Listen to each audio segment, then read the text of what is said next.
কিভাবে উৎসব? এরাই তো ভবিষ্যৎ।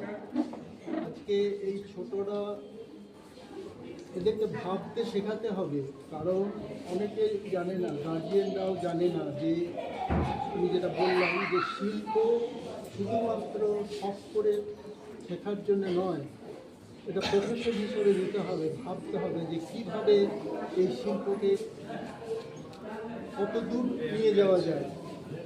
আজকে পৃথিবীতে, শুধু ভারতবর্ষে নয় বা পশ্চিমবঙ্গে নয়, পৃথিবীতে এই শিল্প একেবারে উচ্চস্থানে উঠে গেছে।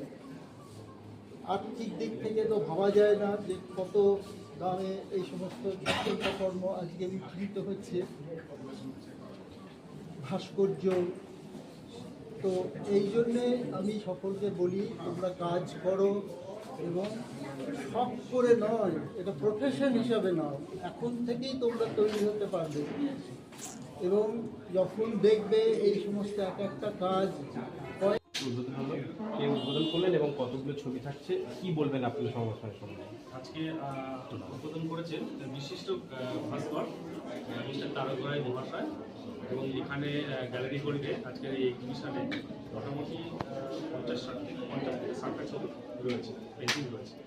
কাদের ছবি? এগুলো স্টুডেন্টসদের আছে, আমার স্টুডেন্টসদের আছে, এবং কিছু ছবি আমারও আছে। আমার একাডেমির নাম নন্দন আর্ট একাডেমি। তো অনেক স্টুডেন্ট জুনিয়র থেকে একদম সিনিয়র লেভেলের ছেলেমেয়েরা পার্টিসিপেট করেছে। তো বিভিন্ন মিডিয়ামে এই ছবি তারা এঁকেছে, পেন্সিলে আছে, চারকোলে আছে, ওয়াটার কালার আছে, আপনার অয়েল পেন্টিং আছে, অ্যাক্রিলিক অন ক্যানভাস আছে, মিডিয়ামে ছবি এঁকেছে।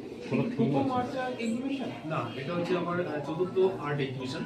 তো এর আগে করোনার আগে 3বার হয়েছে, করোনার জন্য বন্ধ ছিল, তারপরে আবার শুরু হলো।